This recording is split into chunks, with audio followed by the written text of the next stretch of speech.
Halo semua, kita bertemu kembali di podcast tema 7.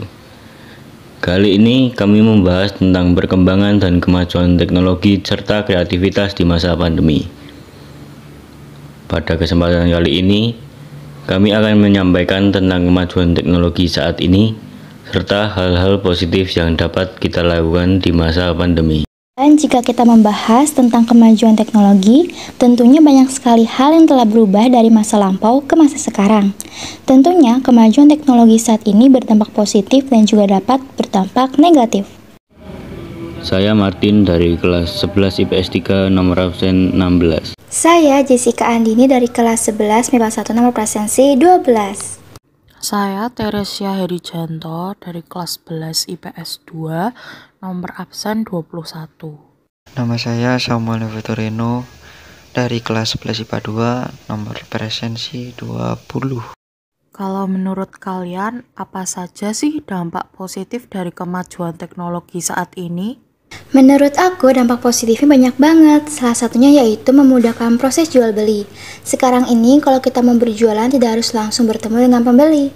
Kita bisa menjual barang yang ingin kita jual melalui media online atau media sosial. Contoh menjual barang di media sosial yaitu dengan menggunakan aplikasi Instagram dengan cara memposting gambar produk kita ke aplikasi tersebut. Saat ini, orang lebih suka belanja online dibandingkan offline. Nah, bagi kalian pengguna baru Instagram dan belum tahu cara memposting fotonya, aku bakal kasih tau ya. How to post picture on Instagram. Materials, smartphone, Instagram application, internet, and picture. Steps. First, download Instagram application from Play Store. Second, log in your account in Instagram application. You must type your email and password correctly. Third, click the positive icon on your Instagram page. The positive icon is used to post a new picture or video. It's located on center corner. 4. Choose the picture you want to post. You can add filters on them with free. 5. Type a caption on your post. Tag some peoples and add hashtag. Click the send button on right corner. This is the last step for posting picture on Instagram. 6. Photo post. You can check them out in the timeline or your profile page. Dalam bisnis online, kita juga perlu yang namanya penghitungan BEP atau Break Even Point. Melalui penghitungan BEP, kita jadi tahu berapa harga jual yang harus kita tentukan agar tidak mengalami kerugian. Karena jika kita tidak menghitung BEP, maka bisa jadi harga jual yang kita tentukan terlalu rendah, sehingga akan mengalami kerugian. Nyatanya bukan hanya itu. Manfaat penghitungan BEP adalah kita dapat mengetahui berapa banyaknya jumlah unit yang harus diproduksi, agar total keuntungan yang nantinya kita peroleh bisa menutup biaya pengeluaran. Wah, aku baru tahu kita bisa menggunakan BEP untuk mengelola keuangan produk yang kita jual. Dengan begitu, mereka yang ingin berbisnis tidak akan takut rugi lagi deh. Iya guys, rencana temannya aku mau berjualan kerajinan tangan yaitu berupa tempat pensil dari kain dan botol. Teman aku membuat tempat pensilnya sendiri loh, dan bagus banget motifnya. Nanti aku bakal nunjukin kalian deh produknya. Iya, sekalian nih, kalian ada yang bisa bantuin aku mencontohkan iklan dari produk tempat pensil yang teman aku jual? Kurang lebih seperti ini, Jess. Jess Handcraft pada alat tulis Soko Botol. Unik, murah, dan ramah lingkungan. Ayo tuku, diskon 20%. Jadi kurs 15.000 rupiah. Nomor telepon di bawah ini. Nah, deloken ing bagian dhuwur iku diarani judul. Banjur ana jeneng produk lan katerangan produk kang diiklanke. Terus ana slogan to ukra cekak sing dadi ciri khas produk. Terakhir ana gambar produk kang ditawakke. Dalam pariwara itu harus ada kalimat persuasif dan imperatif. Kalimat di teks pariwara juga harus positif, ringkas, dan sesuai fakta. Makasih udah kasih tahu cara memposting foto atau video di Instagram dan ngejelasin unsur-unsur iklannya. Dan makasih juga buat Martin yang udah kasih contoh iklan itu. Aku setuju dengan apa yang dikatakan Jessica, bahwa banyak sekali manfaat dari kemajuan teknologi saat ini. Oke, sama-sama Samuel. Oke, sama-sama Sam. Iya, benar banget. Tapi ada juga dampak negatif dari kemajuan teknologi. Contohnya yaitu obesitas karena jarang gerak. Hal itu disebabkan karena pekerjaan yang tadinya butuh tenaga manusia digantikan dengan teknologi pengganti. Karena itulah kita harus bisa menjaga kesehatan tubuh kita dengan cara olahraga yang teratur. Banyak sekali macam-macam kebugaran jasmani. Macam-macam kebugaran jasmani yaitu daya tahan, kekuatan, kecepatan, kelincahan, keseimbangan, ketepatan, dan kelenturan. Kemudian bentuk latihan kebugaran jasmani, kita bisa berolahraga di rumah seperti melakukan push up, sit up, back lift, dan masih banyak lagi. Kebugaran jasmani juga memiliki manfaat loh, seperti terhindar dari penyakit, tubuh ideal dan sehat, juga dapat menurunkan resiko terkena kanker. Nah, dengan berolahraga dapat melancarkan sistem peredaran darah. Di dalam darah terdapat lautan penyangga loh. Darah merupakan zat transportasi yang ada pada tubuh. Nah, pastinya darah mempunyai peran yang penting banget nih dalam sistem metabolisme, apalagi untuk mengangkut oksigen dan karbon dioksida. Makanya nih, pH dalam darah harus ada pada jumlah tertentu, yaitu sekitar 7,4. Untuk mengontrol pH tersebut, dalam darah terdapat 3 larutan penyangga, yaitu larutan penyangga karbonat, hemoglobin, dan larutan penyangga fosfat. Masing-masing larutan penyangga memiliki peran yang penting. Larutan penyangga karbonat dan larutan penyangga fosfat berfungsi untuk mengontrol dan mengatur pH darah agar tetap stabil. Larutan penyangga hemoglobin berperan dalam proses pengikatan oksigen oleh darah. Wah, aku baru tahu Jess, ternyata di dalam darah kita terdapat larutan penyangga yang berfungsi untuk mengontrol pH dalam darah. Aku juga mau menambahkan nih, dampak negatif dari kemajuan teknologi di bidang transportasi. Pesawat terbang merupakan kemajuan teknologi di bidang transportasi. Dengan adanya pesawat terbang, kita bisa berpergian ke luar kota hingga ke luar negeri. Namun, tentunya terdapat kekurangan dari pesawat terbang. Sebagus apapun teknologi transportasi, tidak ada yang sempurna. Agar teknologi transportasi tersebut awet, tentunya kita harus merawatnya dengan baik, agar tidak terjadi hal-hal yang tidak diinginkan saat digunakan. Pesawat terbang harus dilakukan pemeriksaan rutin. Pemeriksaan rutin ini menggunakan pemanfaatan gelombang bunyi. Gelombang bunyi adalah gelombang yang merambat melalui medium tertentu.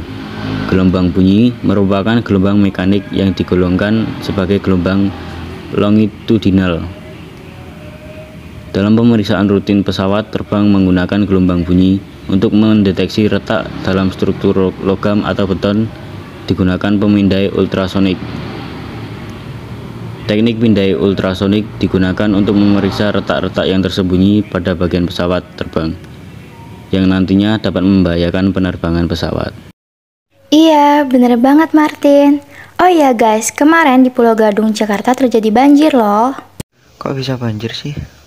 Mungkin karena kebiasaan masyarakat di sekitar sana membakar sampah, terus juga polusi kendaraan, mengingat Jakarta adalah kota besar, dan juga asap dari industri. Soalnya itu dapat membuat lapisan pelindung di atmosfer atau ozon rusak, yang menyebabkan pemanasan global yang menyebabkan banjir bandang. Ini merupakan salah satu dampak negatif dari kemajuan teknologi. Berarti hal itu termasuk bencana alam atau non-alam ya?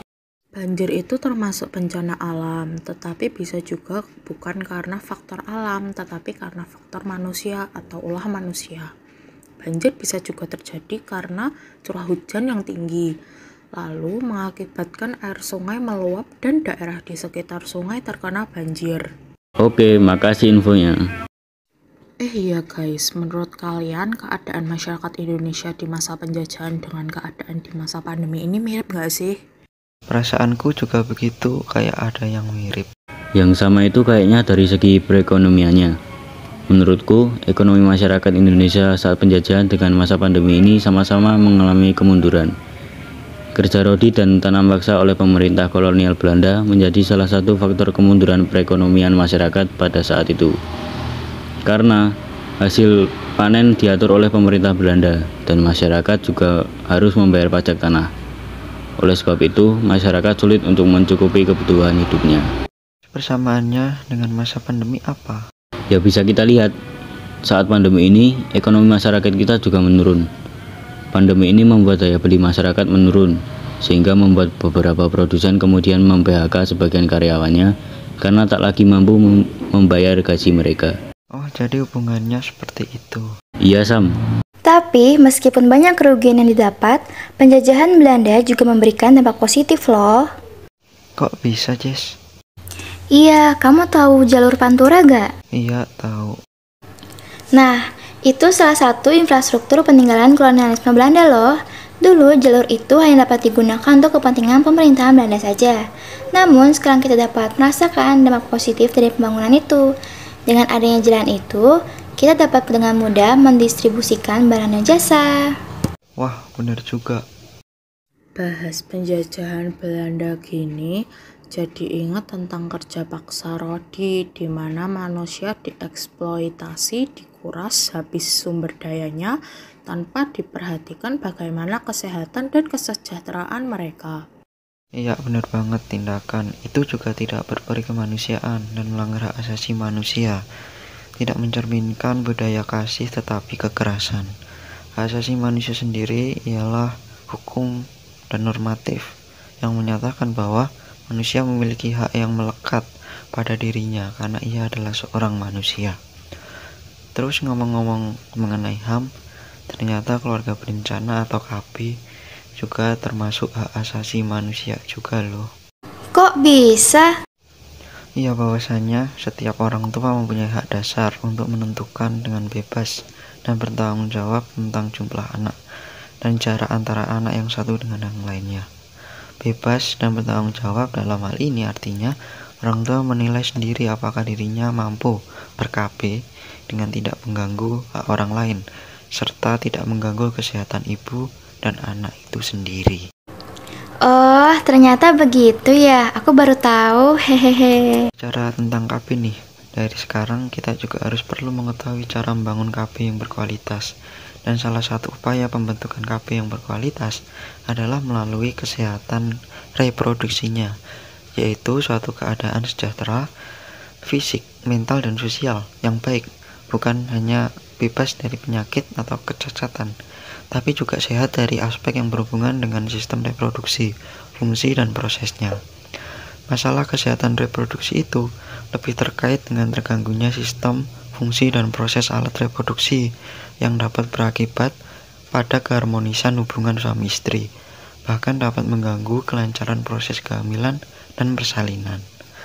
Untuk itu, setiap pasangan suami istri disarankan untuk memeriksa dan merawat organ kesehatan reproduksinya masing-masing agar tetap sehat dan berfungsi dengan baik dan normal. Kalau itu sudah bisa dijalani, maka akan memberikan banyak manfaat melalui program KB ini. Terus khusus bagi seorang anak adalah kebutuhan ASI yang dapat tercukupi. Air susu ibu lebih tercukupi bagi bayi dan anak bila orang tuanya ikut KB, karena tidak keburu punya adik. Terutama pemberian ASI eksklusif, ASI yang diberikan kepada bayi sejak dilahirkan selama 6 bulan, tanpa menambahkan atau mengganti dengan makanan atau minuman lainnya, termasuk air putih, selain menyusui. Dan melalui ASI ini dapat memberikan manfaat, yaitu memberikan nutrisi kepada bayi, meningkatkan sistem imun, meningkatkan perkembangan otak, ibu jadi lebih sehat, dan bayi akan lebih tenang dalam proses menyusuinya. Wah, ternyata banyak juga ya dampak negatif dan positif dari kemajuan teknologi. Terima kasih ya semua udah menambahkan dan menerangkan. Oke teman-teman, biar nggak kelamaan, cukup sampai di sini aja podcast kali ini. Semoga menambah wawasan kita semua. See you.